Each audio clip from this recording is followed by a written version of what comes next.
Assalamualaikum warahmatullahi wabarakatuh. Waalaikumsalam warahmatullahi wabarakatuh. Bismillahirrahmanirrahim. Alhamdulillahi rabbil alamin. Wa bihi nasta'inu ala umuri dunya waddin. والصلاة والسلام على أشرف الأنبياء والمرسلين سيدنا ومولانا محمد وعلى آله وأصحابه المجاهدين الطاهرين أما بعد. Saudara-saudara kaum muslimin rahimakumullah, di dalam surah Al-Ankabut ayat 2 Allah subhanahu wa ta'ala memberikan peringatan, ahasiban nasu ayyutraku ayyakulu amanna wa hum la yuftanun. Adakah manusia menyangka bahwa mereka akan dibiarkan saja mengucapkan amanna, dibiarkan saja mengatakan kami beriman kepada Allah, wa hum la yuftanun, padahal mereka belum diuji lebih dahulu. Ini berarti apabila seseorang sudah berani mengatakan amanna, kami beriman kepada Allah, maka hendaklah ia bersiap-siap untuk menghadapi ujian. Setelah ujian datang, barulah akan nampak nyata kadar dan kualitas keimanan yang dimiliki oleh seseorang. Timbul pertanyaan, mengapa orang yang beriman yang justru diuji oleh Allah subhanahu wa ta'ala? Logikanya tentu ringan saja, bahwa yang mengikuti ulangan di sekolah tentu adalah anak-anak sekolah. Kalau tidak sekolah, tentu saja tidak perlu ikut ulangan. Makin tinggi kelasnya, makin berat soal ulangan yang diberikan kepadanya. Demikianlah dalam kehidupan beragama.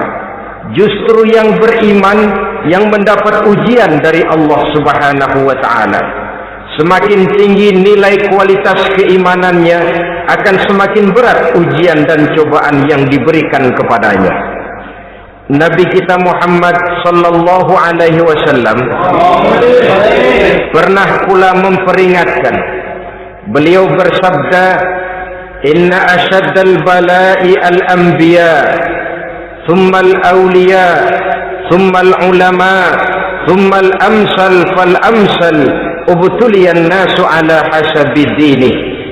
Sesungguhnya ujian yang paling berat adalah yang telah diberikan Allah kepada para nabi-nabi. Di bawah itu adalah para aulia, kemudian para ulama, bertahap ke bawah dan ke bawah, diuji setiap orang menurut keteguhan dan kekuatannya berpegang kepada agamanya.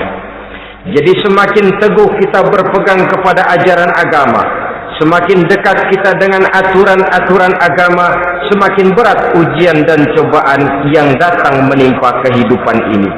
Maka persoalan inilah yang akan kita bicarakan pada pertemuan kali ini, tentang cobaan-cobaan yang datang menimpa kehidupan kita. Pokok persoalannya adalah surah Al-Baqarah ayat 155. Allah subhanahu wa ta'ala menjelaskan jenis-jenis ujian yang diberikan kepada kita orang-orang yang beriman.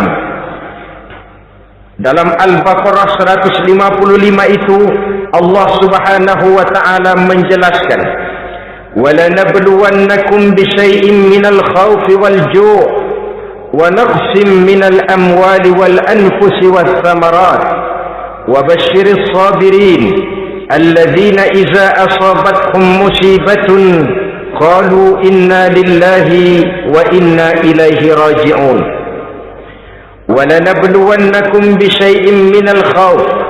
Dan tentu dan pasti kata Allah, kami akan menguji kamu sekalian, kami akan mencoba kamu sekalian dengan sebagian kecil dari rasa takut, wal ju', rasa lapar, wa naqsim minal amwal wal anfusi was samarat, kekurangan harta, jiwa dan buah-buahan. Ada 5 macam jenis ujian yang dijelaskan di dalam Al-Baqarah 155 ini.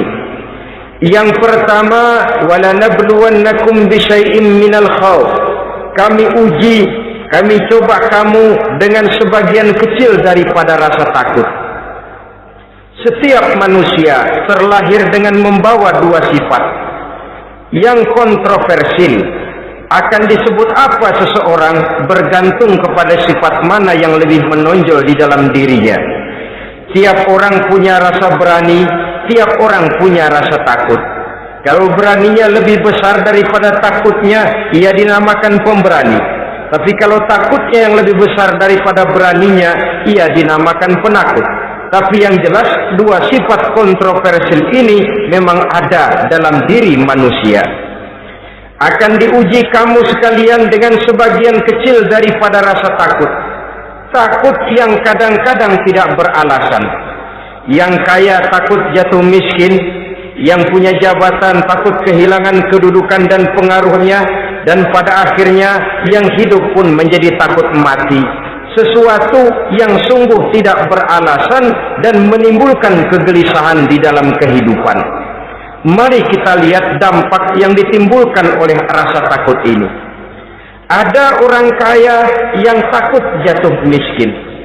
Akibat rasa takutnya ini, pertama, ia menumpuk-numpuk harta sebisa-bisanya dengan menghalalkan segala macam cara. Tidak peduli halal haram, tidak ngerti hak batil, tidak tahu hak dan pantas dan ma'ruf munkar atau tercela. Yang penting ia bisa menumpuk-numpuk harta, menimbun-nimbunnya. Tidak hanya cukup untuk dirinya sendiri, kalau perlu anaknya sudah dipersiapkan untuk jadi orang kaya, cucunya disiapkan jadi orang kaya, anak cucunya, cucu-cucunya, seluruhnya. Dia takut jatuh miskin. Kemudian akibat dari rasa takut ini, ia pun terjebak ke dalam penyakit bakhil bin pelit alias kikir. Tidak sedikit pun tergerak hatinya untuk memberikan bantuan dan pertolongan kepada mereka yang memang memerlukannya. Termasuklah ia ke dalam apa yang diingatkan Allah, allazi jama'a malan wa addadahu yahsabu anna malahu akhlada. Orang-orang yang menumpuk-numpuk harta kemudian menghitung-hitungnya. Dia menyangka bahwa hartanya akan dapat mengekalkan kehidupannya di dunia ini. Dia menyangka hartanya akan dapat mengekalkan kebahagiaannya di dalam kehidupan ini. Maka kerjanya hanya menumpuk dan menumpuk, dan dia sangat takut untuk jatuh miskin. Saudara-saudara kaum muslimin rahimakumullah. Lalu yang kebetulan punya jabatan takut kehilangan kedudukan dan pengaruhnya, maka ia akan melakukan segala cara dan jalan untuk menjaga keamanan dan ketenangan dari jabatan yang sedang didudukinya. Hilang kesadaran bahwa jabatan adalah amanah. Hilang pengertian bahwa kedudukan adalah alat untuk berbuat baik dan mengabdi kepada sesamanya.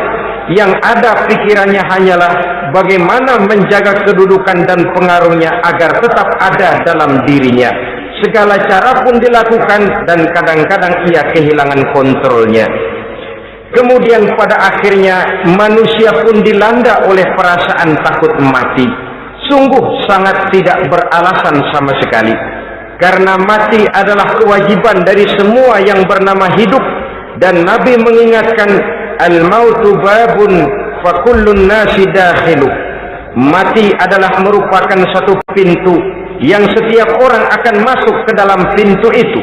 Bahkan mati sesungguhnya bisa merupakan nasihat di dalam kehidupan kita. Beliau bersabda, taraktu fikum nasihataini, natiqan wa samitan. Aku tinggalkan kepada kamu 2 macam nasihat. Pertama, nasihat yang pandai bicara, dan yang kedua, nasihat yang diam saja. Sahabat bertanya, nasihat yang pandai bicara itu apa ya Rasul? Beliau menjawab, Al-Quran. Kalau nasihat yang diam saja apa ya Rasul? Beliau menjawab, mau. Saudara-saudara kaum muslimin rahimakumullah, yang kaya takut miskin, yang punya jabatan takut kehilangan kedudukan dan pengaruhnya, dan pada akhirnya yang hidup pun menjadi takut mati. Sesungguhnya takut-takut yang sangat tidak beralasan sama sekali.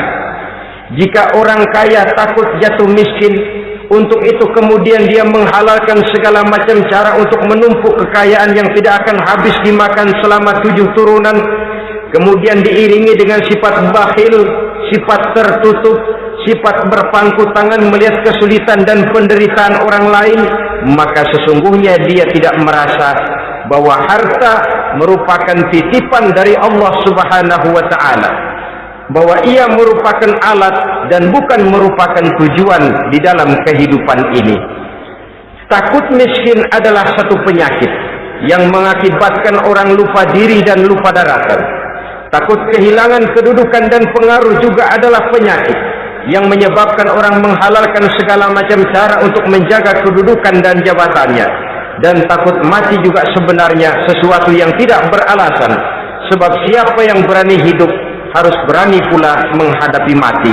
Yang takut mati tidak usah hidup saja, karena mati adalah kewajiban bagi semua orang-orang yang hidup. Oleh karenanya, rasa takut yang tidak beralasan sesungguhnya merupakan ujian untuk menguji nilai-nilai keimanan yang ada di dalam diri kita. Orang kaya diuji dengan hartanya, pejabat diuji dengan kedudukan dan pengaruhnya, manusia hidup diuji dengan akan datangnya mati yang menjemput kehidupannya. Menghadapi ujian-ujian semacam ini, maka marilah kita menyadari, yang kaya tidak perlu takut miskin. Dari Allah harta itu datang, kepada Allah harta itu akan kembali. Yang punya kedudukan dan pengaruh tidak usah takut kehilangan kedudukan dan pengaruhnya, karena jabatan sesungguhnya merupakan amanah dari Allah Subhanahu wa ta'ala yang harus digunakan dan dianggap sebagai kesempatan untuk berbuat kebajikan sebanyak-banyaknya. Saudara-saudara kaum muslimin rahimakumullah, ini bagian pertama dari ujian-ujian yang ada dalam Al-Baqarah 155. وَلَنَبْلُوَنَّكُمْ بِشَيْءٍ مِّنَ الْخَوْفِ, kami akan uji, kami akan coba kamu dengan sebagian kecil daripada rasa takut. Takut yang kadang-kadang saya katakan sekali lagi sangat tidak beralasan. Akibatnya bisa menimbulkan gejala-gejala yang aneh di dalam kehidupan kita.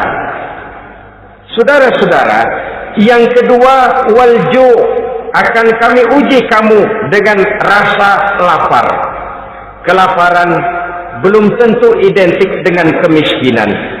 Bahkan di dalam surah An-Nahl ayat 112, Allah Subhanahu wa ta'ala memberikan contoh yang sangat nyata dan jelas. وَضَرَبَ اللَّهُ مَثَلًا قَرْيَةً كَانَتْ آمِنَةً مُطْمَئِنَّةً يَأْتِيهَا رِزْقُهَا رَغَدًا مِنْ كُلِّ مَكَانٍ فَكَفَرَتْ بِأَنْعُمِ اللَّهِ فَأَذَاقَهَا اللَّهُ لِبَاسَ الْجُوعِ وَالْخَوْفِ بِمَا كَانُوا يَصْنَعُونَ. Allah memberikan contoh bagaimana keadaan satu negeri yang makmur, aman, tenang, tentram. Rezekinya datang dari segala arah. Fakafarat bi an'umillah, tapi sayang sekali penduduknya kufur dengan nikmat yang diberikan Allah Subhanahu wa ta'ala kepada mereka. Akibatnya fa'azaqahallahu libasal ju'i wal khauf, Allah timpakan kepada mereka kelaparan dan ketakutan bima kanu yasnaun, sebagai akibat dari apa yang telah mereka lakukan. Marilah kita melihat contoh dalam Al-Quran ini untuk mengadakan introspeksi di dalam diri dan kehidupan kita masing-masing. Adalah satu keberuntungan bahwa kita sebagai manusia dijadikan Allah sebagai khalifahnya di permukaan bumi ini, yang ditugaskan untuk membudidayakan alam mengelola dan mengambil manfaatnya bagi sebesar-besar manfaat di dalam kehidupan kita.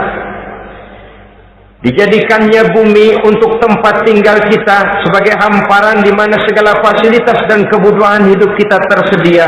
Tinggal lagi kita pandai-pandai mengelolanya. Apalagi buat kita Muslim yang tinggal di persada Nusantara tercinta Indonesia ini. Satu negara yang orang katakan untayan jamrut katulistiwa, yang hijau ranau subur makmur, melahirkan slogan dengan kata gemah rifah loh jenawi toto tentrem kerto raharjo. Negara yang demikian subur, negara yang demikian indah, negara yang demikian hijau ranau ini, apabila kita terkena fakafarat bi an'umillah, kufur kepada nikmat yang diberikan oleh Allah kepada kita, dia tidak akan mendatangkan ketenangan, dia tidak akan mendatangkan kesejahteraan, bahkan akan sangat boleh jadi akan menimbulkan kekacauan, ketidaktenangan, dan kelaparan di tengah negara yang subur makmur. Inilah yang sangat menyedihkan. Kenapa ini bisa terjadi? Fakafarat bi an'umillah, orang kufur terhadap nikmat yang diberikan Allah Subhanahu wa taala. Diberikan negara yang subur, makmur, indah, hijau ranau, tapi dikelola dengan cara yang brutal dan membabi buta, menguras sumber daya alam melampaui sebagaimana yang seharusnya, sehingga memperkosa keadaan alam itu sendiri. Hutan dan belukar yang ditebangi secara liar dan sembarangan akan melahirkan gurun-gurun pasir yang gersang dan tandus, sehingga dengan demikian maka akan mengakibatkan malapetaka bagi kehidupan manusia itu sendiri. Begitu juga percobaan-percobaan ilmu pengetahuan yang mengundang dan mengandung reaktor-reaktor nuklir akan memberikan luka kepada alam itu sendiri, yang mengakibatkan akan kembali kerugian kepada makhluk bernama manusia. Saudara-saudara kaum muslimin rahimakumullah, jadi dengan demikian, di dalam satu negara yang subur, hijau, ranau, dan makmur, bisa saja terjadi kelaparan apabila kita ingkar, tidak mau bersyukur terhadap nikmat yang diberikan Allah kepada kita. Kita kelola alam ini seenak perut kita saja dengan tidak memikirkan akibatnya di kelak kemudian hari nanti. Kita ambil satu contoh. Orang-orang tua kita dulu pada umur 60 tahun, 70 tahun, kalau dia menanam kelapa, orang lalu bertanya, kakek nanam kelapa untuk siapa nanti? Apa jawabannya? Untuk anak cucu saya. Umur 60 tahun atau umur 70 tahun, ia masih menanam pohon kelapa. Untuk apa katanya? Untuk anak cucu saya di belakang kemudian hari nanti. Orang yang bisa menanamkan sesuatu untuk generasi yang akan datang, itulah orang tua yang bijaksana. Tapi orang yang menanam sesuatu hanya untuk kepentingan dirinya sendiri saja, maka itulah orang yang hanya mementingkan diri sendiri atau orang egois. Tapi lebih celaka lagi, orang yang mau melakukan sesuatu yang akan meninggalkan akibat bagi generasi yang akan datang, akibat yang tidak baik, itulah orang yang aniaya, orang yang zalim di dalam kehidupan kita. Bumi, tempat di mana kita manusia tinggal, bukan satu wujud yang tanpa batas. Pernahkah kita membayangkan cuma satu bumi untuk dihuni oleh 5 miliar lebih dari makhluk bernama manusia, yang kadang-kadang pertumbuhan sarana untuk menunjang kehidupan tidak sepesat pertumbuhan jumlah makhluk bernama manusia itu sendiri. Oleh karena itu kita dituntut untuk pandai-pandai mengelola, membudidayakan alam ini dengan tetap menjaga keseimbangannya, sehingga bahaya kelaparan yang merupakan ujian di dalam kehidupan, insya Allah tidak akan kita temukan di dalam kehidupan kita. Saudara-saudara kaum muslimin rahimakumullah, ini kelaparan dalam artian sebagai satu bangsa. Bisa juga kelaparan dalam artian dalam kehidupan pribadi daripada manusia. Hidup ini, kata orang, berjalan bagaikan roda pedati. Sekali tempo naik kita ke atas, lain saat turun kita ke bawah.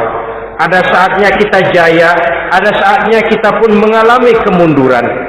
Oleh karena itu, pasang surut kehidupan ini membuat orang seharusnya sadar bahwa pasang surut itu tidak harus menyebabkan pasang surutnya dia di dalam melaksanakan ibadahnya kepada Allah Subhanahu wa ta'ala.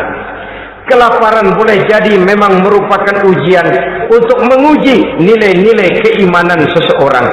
Apabila dalam kondisi lapar imannya mantap, imannya teguh, imannya kuat, maka dalam kondisi di mana perutnya tidak lapar, tentu iman itu akan lebih bertambah mantap lagi.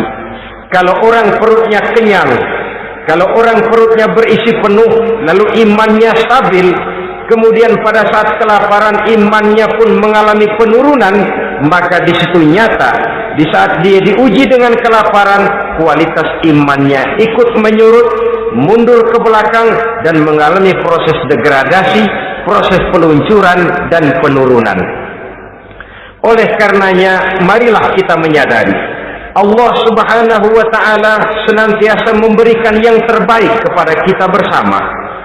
Kelaparan, apabila kita terima dengan sikap lapang dada, tidak akan menyebabkan kita menjadi berbuat nekat, tetapi kita tetap dalam kontrol, tetap dalam keadaan yang stabil, tidak keluar dengan melakukan perbuatan-perbuatan yang negatif. Bagaimanapun kita ingin membela dan mempertahankan kelangsungan hidup, betapa dan bagaimanapun kita ingin menjaga kelangsungan perut, namun kita tetap tidak keluar dari norma-norma dan kaedah-kaedah yang telah ditentukan di dalam kehidupan beragama. Inilah cobaan yang kedua yang ada dijelaskan dalam Al-Baqarah ayat 155 tadi, berupa kelaparan. Yang ketiga, wa naqsim minal amwal, kekurangan harta alias kemiskinan. Kemiskinan, saudara-saudara, merupakan ujian dari Allah Subhanahu wa ta'ala untuk menguji sejauh mana kekuatan iman yang kita miliki di dalam kehidupan. Tetapi sesungguhnya bukan hanya kemiskinan, kekayaan pun pada hakikatnya juga merupakan ujian. Namun umumnya manusia akan lebih merasa diuji jikalau dia miskin daripada diuji jikalau dia menjadi orang yang kaya. Pada sisi lain, kenyataan mengatakan banyak orang lulus ketika diuji dengan kemiskinan, tetapi gagal berantakan setelah diuji dengan kekayaan. Kemiskinan pun apabila kita lihat dari segi kehidupan bermacam bentuknya. Ada kemiskinan di bidang ilmu pengetahuan, karena kemiskinan dan kebodohan memang merupakan dua saudara yang seakan-akan sekandung. Yang satu bisa menimbulkan yang lain, tapi paling celaka kalau keduanya sudah berjalan beriringan. Maksud saya, kemiskinan bisa menimbulkan kebodohan, kebodohan bisa menimbulkan kemiskinan, tapi yang paling celaka sudahlah miskin, bodoh pula. Miskin ilmu. Yang kedua, miskin akhlak. Ini lebih parah lagi daripada miskin ilmu. Kalau miskin ilmu, orang sekadar goblok bin bodoh alias tolol, maka miskin akhlak ini menyebabkan orang kurang ajar, tidak punya budi pekerti, sehingga dengan demikian miskin akhlak sesungguhnya lebih bahaya daripada miskin ilmu. Adapun miskin yang kita kenal pada umumnya dan juga yang dimaksud dalam ayat ini adalah miskin harta. Imam Ali karramallahu wajhah pernah memberikan peringatan, kadal faqru ayyakuna kufran. Boleh jadi kemiskinan mendekatkan orang kepada kekufuran. Dengan kata lain, biasanya kemiskinan bisa membuat orang nekat. Kalau sudah nekat, maka bukan cuma harga diri yang terjual, bukan cuma keluarga yang terjual, bukan cuma nilai-nilai materi yang dimilikinya yang terjual, bahkan iman dan keyakinannya, akidah dan pandangan hidupnya pun tidak akan segan-segan digadaikannya, dijualnya untuk mengatasi kelaparan dan kemiskinan itu tadi. Padahal selalu diingatkan, pandangan dan keyakinan, iman sesungguhnya merupakan intan paling mahal, sesungguhnya merupakan mutiara paling berharga di dalam kehidupan kita. Maka kemiskinan memang merupakan ujian. Banyak orang yang kebal berhadapan dengan segala macam cobaan, tapi pada saat diuji dengan kemiskinan, ia tidak tahan diri, ia tidak sanggup menjaga dan mempertahankan akidahnya, maka akidah yang cuma satu-satunya pun ikut terjual juga adanya. Saudara-saudara kaum muslimin rahimakumullah, mari kita menelusuri bahwa sesungguhnya Nabi menyatakan, ajaban li amril muslim, inna amrahu kullahu lahu khair. Aneh kata Nabi, aku heran kata Nabi, urusan orang Islam ini sesungguhnya semuanya baik. Baik bagaimana? Kalau dia kaya, dia bersyukur, dan itu baik. Kalau dia miskin, dia bersabar, itu juga baik. Jadi kaya bagi orang Islam baik, miskin bagi orang Islam juga baik. Kalau dia kaya, dia akan bisa berkata, alhamdulillah saya kaya, mudah-mudahan harta ini bisa menunjang ibadah saya kepada Allah Subhanahu wa ta'ala. Baik. Kalau dia miskin, dia juga berkata, alhamdulillah saya miskin, mudah-mudahan di akhirat nanti pemeriksaannya tidak lama-lama seperti orang kaya. Ya kalau melarat yang mau diperiksa apaan? Memang nggak punya apa-apa. Yang kaya boleh jadi pemeriksaannya rada surat, banyak sikutannya. Saudara-saudara kaum muslimin, dua persoalan ini baik kalau kita tidak salah terima. Mana yang lebih baik? Tentu yang lebih baik menjadi orang kaya yang bersyukur. Dan itu memang wajar. Kaya syukur, miskin sabar. Yang luar biasa kalau mau tahu, miskin syukur. Kalau kaya syukur memang mestinya. Miskin sabar, ya mestinya lah. Miskin kagak sabar mau kemana? Tapi yang luar biasa sesungguhnya miskin syukur. Syukur bagaimana? Ya seperti saya katakan tadi, alhamdulillah, mudah-mudahan di akhirat nanti pemeriksaannya tidak lama seperti orang yang kaya. Sehingga kata Nabi, setiap persoalan yang dihadapi umat Islam baik bagi dia. Miskin baik, kaya baik, asal orang tidak salah terima. Tapi sebaliknya, kalau salah terima, kaya lupa diri, miskin lupa daratan. Pada posisi di mana dia sebenarnya tidak bisa menerima kenyataan dengan baik, akhirnya kehilangan kontrol. Saudara-saudara kaum muslimin rahimakumullah, karena itu pada pertemuan kali ini saya ingin mengajak kita bersama, marilah kita menyadari betapapun kemiskinan yang datang menimpa, seluruhnya merupakan ujian yang datang dari Allah untuk menguji nilai-nilai keimanan kita. Jangan iman itu berubah, jangan akidah itu bergoyah, jangan keyakinan dan pandangan hidup itu tertukar dengan keyakinan dan pandangan hidup lainnya. Bahkan dalam kemiskinan, orang biasanya menemukan diri dan kepribadiannya.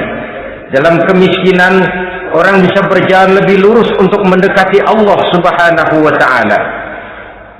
Sesungguhnya kemiskinan bukan merupakan sesuatu yang harus kita takuti, apalagi kalau ia memang merupakan ujian. Kemiskinan yang merupakan ujian adalah kemiskinan yang akan berakhir dengan kebaikan.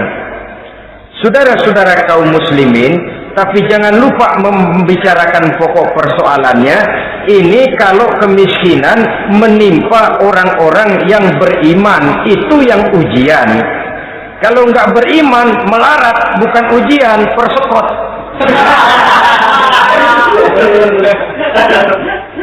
Nah, orang lalu bertanya, Pak, kalau orang kafir kaya bagaimana?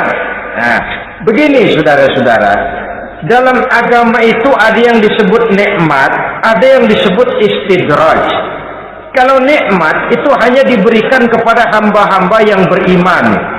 Kalau istidraj itu diberikan kepada siapa saja yang mau berusaha. Tidak soal dia beriman atau tidak, tidak soal dia mau bersujud atau tidak, asal dia berusaha dia dapat. Itu yang dinamakan istidraj. Seperti orang mancing ikan, mesti diberikan umpan. Setelah umpan itu dimakan, tidak langsung ditarik, tapi diulur dulu sampai kira-kira mata kail itu nyangkut di leher si ikan, baru diangkat ikan itu ke atas, dan sampai di atas kita bisa maklum nasib ikan tadi. Bisa digetok, bisa dibacok, bisa digoreng, bisa dipepes, tapi yang jelas nasibnya merana. Maka kalau ada orang makin jauh dari agama, makin kaya, makin tidak mau sholat, makin berlimpah hartanya, saudara tidak usah heran, cukup dalam hati saja, ikan lo. Jangan keras-keras, marah dia nih.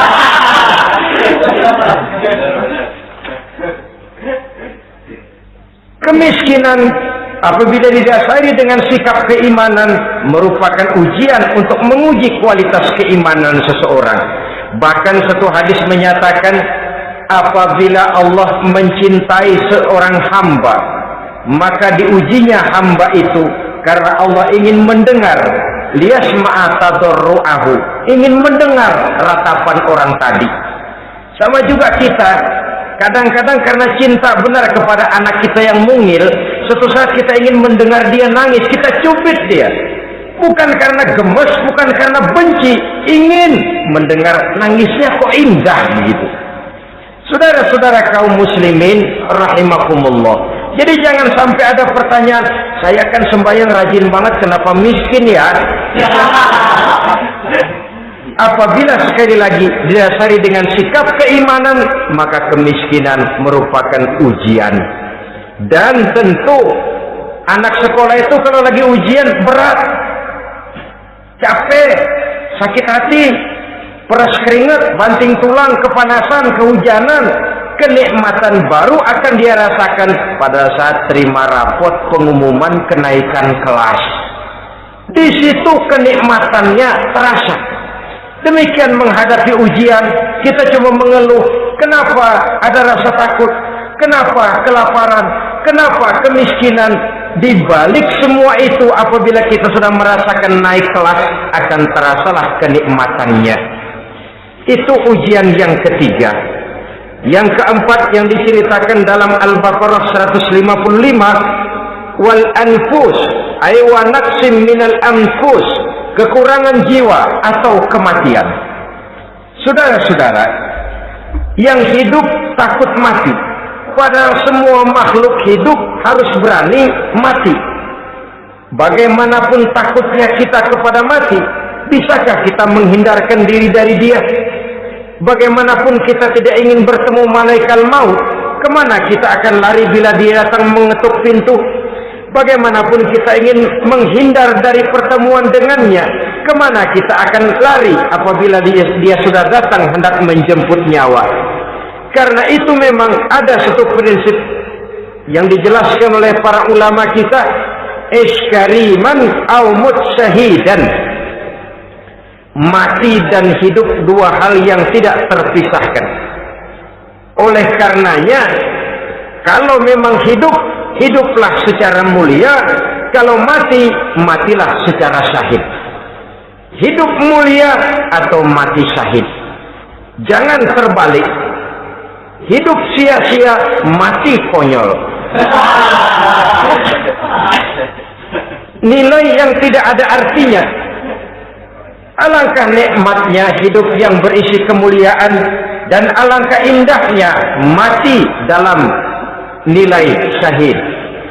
Saya ingin menyegarkan ingatan saudara-saudara kepada sikap Nabi Allah Ismail alaihi salam ketika menghadapi keputusan dari Allah Subhanahu wa taala memerintahkan Nabi Ibrahim alaihissalam untuk menyembelih leher anaknya Ismail, yang ini berarti adalah kematian. Ketika datang perintah untuk menyembelih leher Nabi Ismail, Nabi Ibrahim berkata kepada putranya, "Ya bunayya inni ara fil manami anni azbahuka fanzur maza tara." Ananda Ismail, ayah mimpi diperintah oleh Allah untuk menyembelih lehermu. Menurut pendapatmu bagaimana mimpi ini, nak? Laksanakan atau tidak usah? Saya tidak sanggup membayangkan. Anak cuma satu-satunya. Sudah lama diharapkan. Si buah hati, belahan jantung, pelanjut cerita, penerus sejarah. Ketika anak ini sedang lucu-lucunya, turun perintah untuk menyembelihnya. Ya, kalau anak kita banyak, turun perintah potong leher anakmu, mungkin kita bisa pilih yang mana yang rada bandelan nih.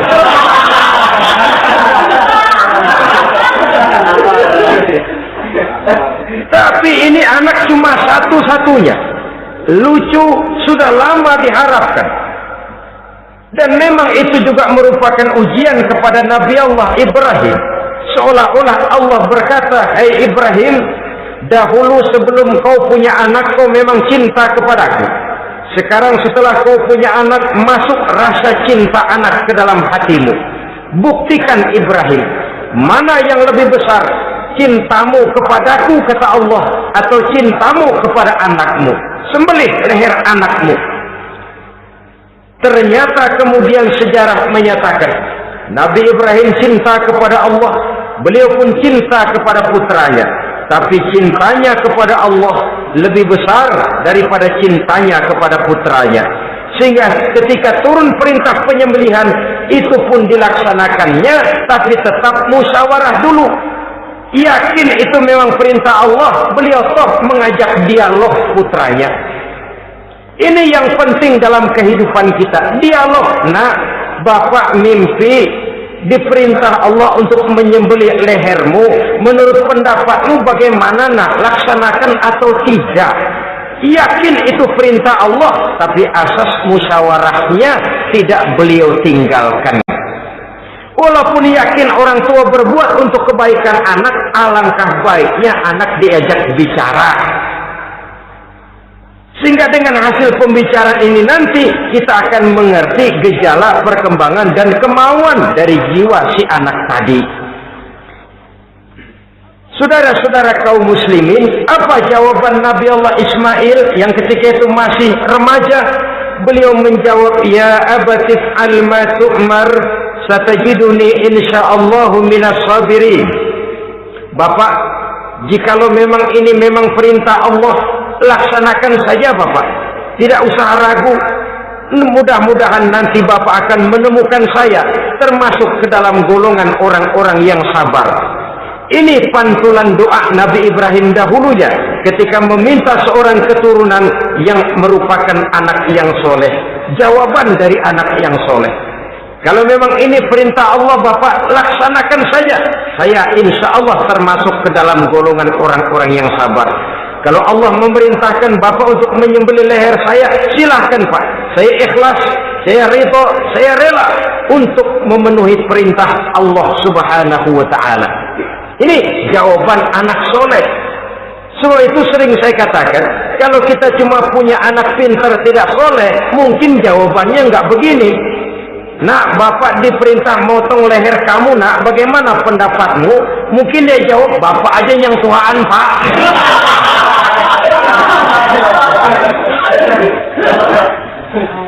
Saudara-saudara kaum muslimin rahimakumullah.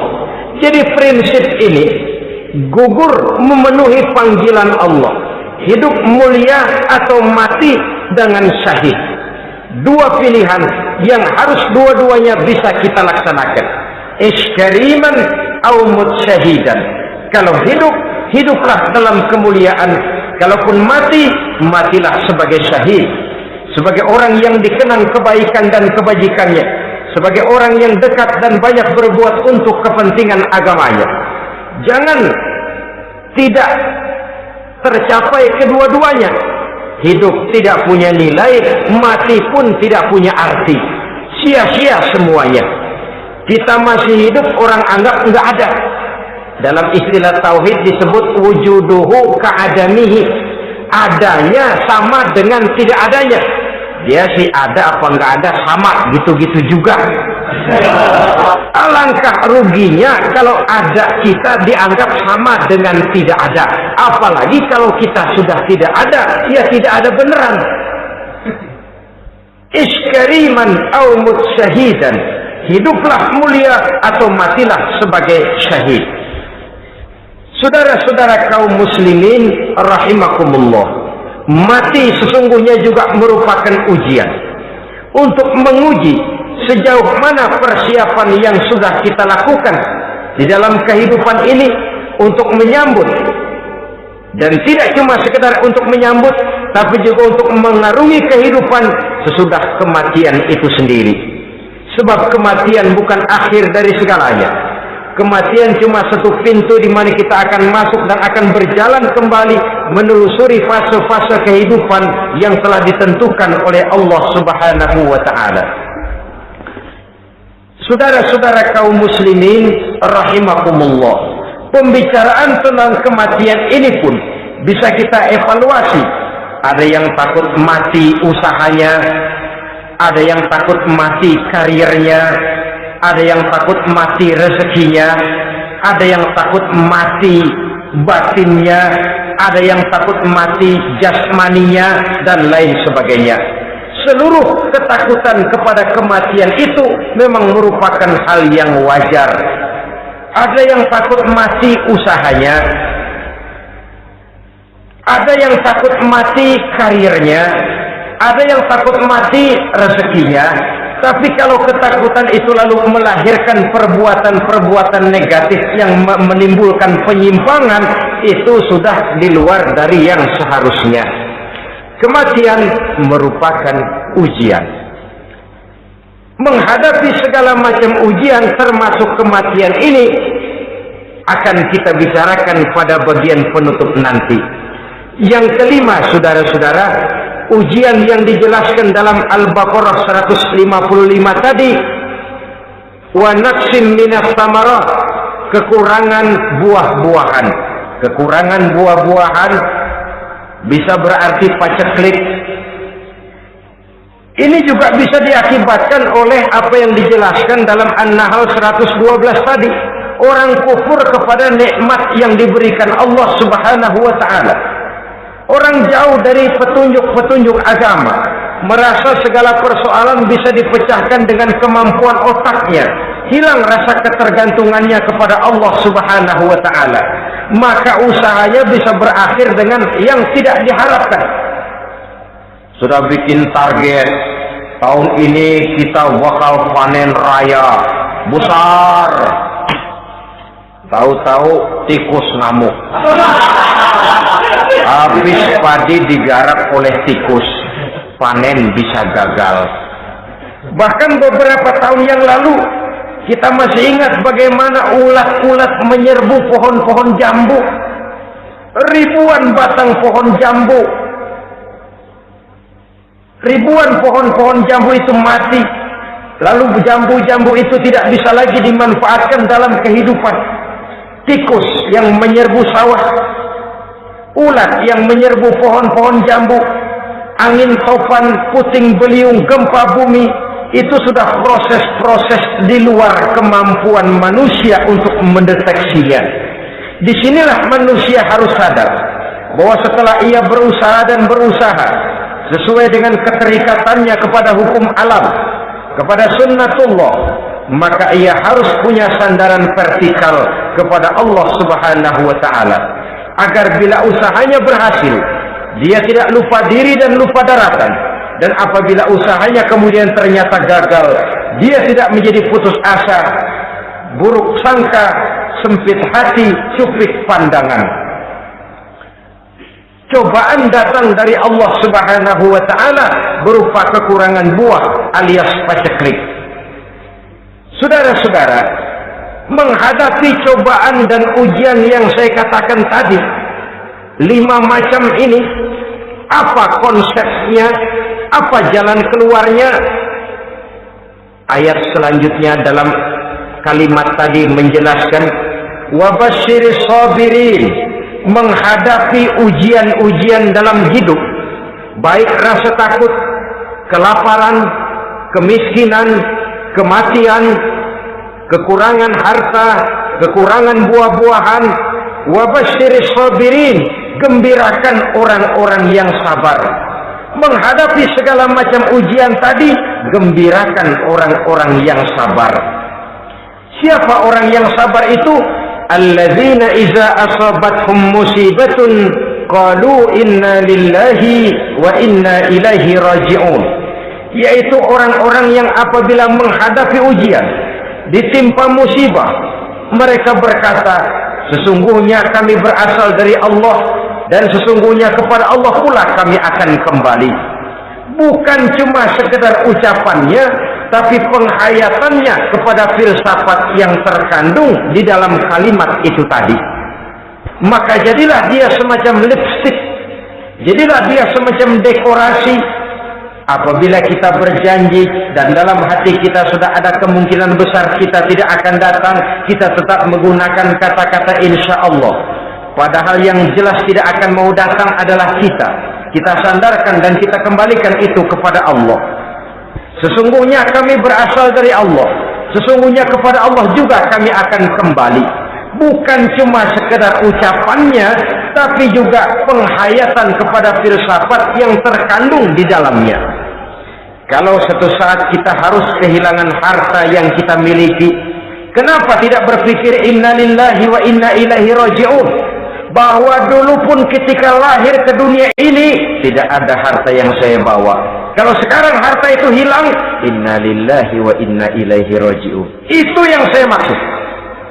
Kalau sekarang, kalau suatu saat kita harus melepaskan pangkat jabatan yang kita sayangi, kenapa kita tidak kembali kepada inna lillahi? Dulu pun ketika waktu lahir ke dunia ini tidak ada pangkat dan jabatan yang saya bawa. Kalau sekarang harus pensiun, inna lillahi wa inna ilaihi raji'un. Ini kadang-kadang enggak dengar mau mutasi, mau pensiun, mulutnya innalillahi, tapi gerbek-gerbek dukun diusul.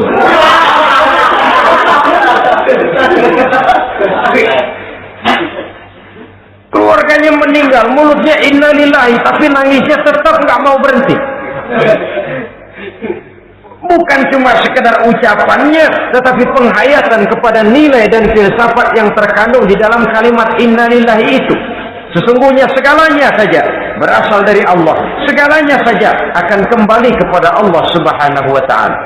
Kalau ini yang kita jadikan landasan, maka sesungguhnya menghadapi berbagai ujian ini kita tidak akan salah singkap, tidak akan salah tingkah, tidak akan salah sikap.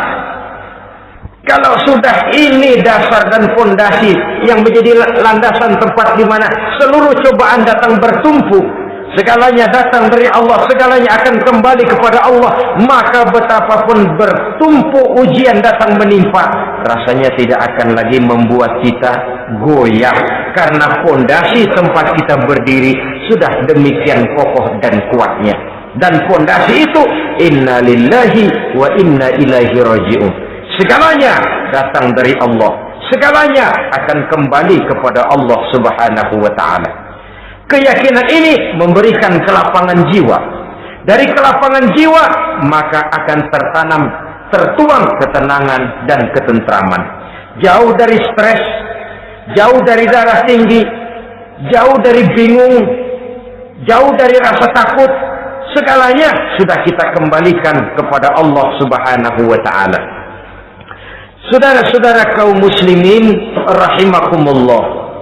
Oleh karenanya ini jalan keluar, dan inilah orang yang sabar, yaitu orang yang mengembalikan segala persoalan bahwa segalanya datang dari Allah, segalanya akan kembali kepada Allah.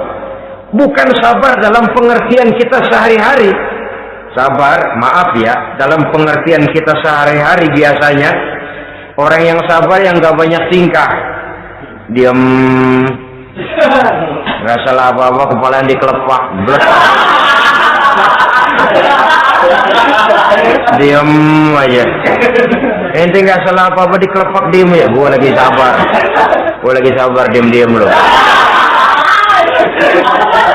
Rasanya ini sih, kalau sabar macam ini yang kita punya, boleh jadi kita akan tertindas terus. Sebab itu pada penghujung surah Al-Asr, Allah menggandengkan antara tawasau bil haq dengan tawasau bis sabr.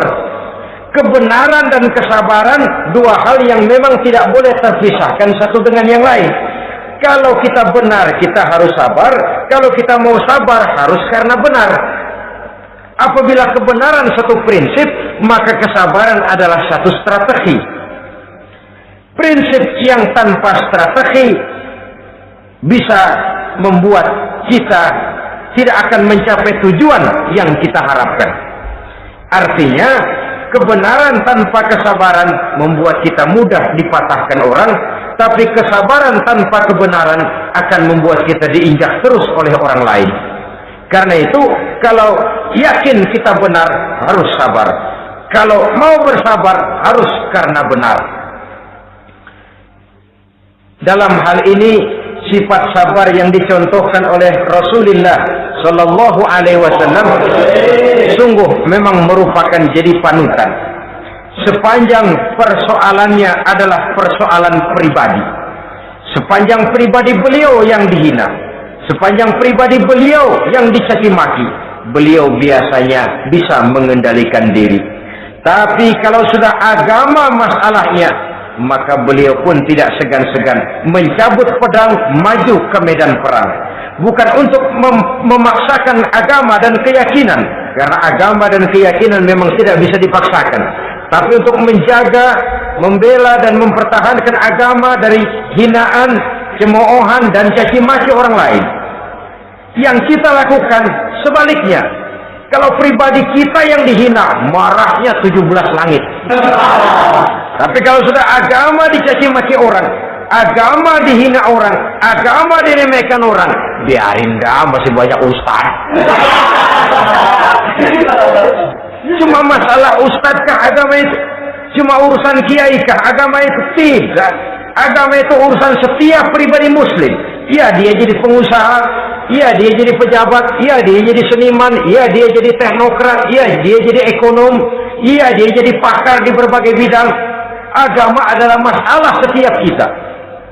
Kalau pribadi Nabi yang dicaci, pribadi yang dihina dan dicemoohkan orang, beliau mengendalikan diri. Tapi kalau sudah agama taruhannya, beliau tidak segan-segan cabut pedang, maju ke medan perang.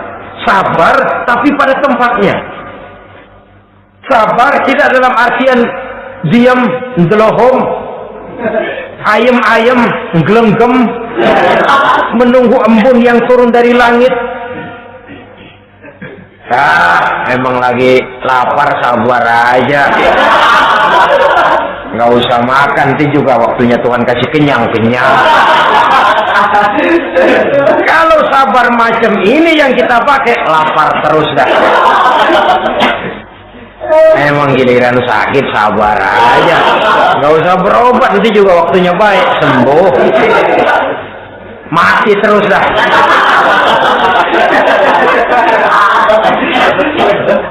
Ya, perkara ada orang sakit tidak berobat sembuh, itu hak Allah. Tapi tidak boleh kita jadikan sandaran, apalagi kalau makom kita dengan Allah masih sedemikian jauhnya. Itu hanya ucapan dari orang-orang yang makom dia dengan Allah itu sudah tidak ada jarak.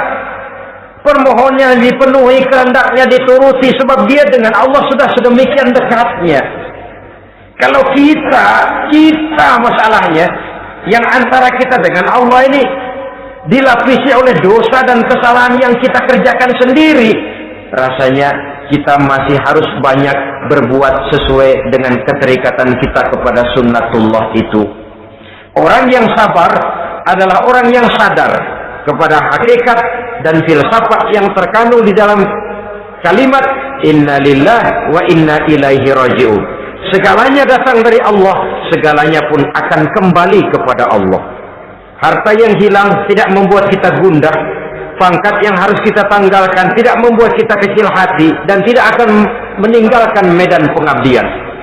Kenapa? Kita cuma menganggap itu satu titipan. Lain kalau kita anggap itu punya kita, jabatan punya kita. Nah, itu yang kita suka uangkeng. Saudara-saudara kaum muslimin, kesimpulannya banyak cobaan-cobaan dalam hidup. Yang dibicarakan dalam Al-Baqarah 155 ini sebagian kecil dari rasa takut, kelaparan, kemiskinan, kematian, dan kekurangan buah-buahan. Menghadapi segala macam ujian tadi, kembalilah kita kepada dasar inna lillahi wa inna ilaihi raji'un. Segalanya datang dari Allah, segalanya pun akan kembali kepada Allah. Semoga dengan sikap ini kita akan lapang dada menghadapi ujian dan akan semakin tangguh iman dan akidah kita menghadapi cobaan yang datang menimpa. Inilah pertemuan pada kali ini, semoga ada manfaatnya. Terima kasih atas segala perhatian, mohon maaf atas segala kekurangan. Usikum wa nafsi bitaqwallah. Wassalamualaikum warahmatullahi wabarakatuh. Waalaikumsalam.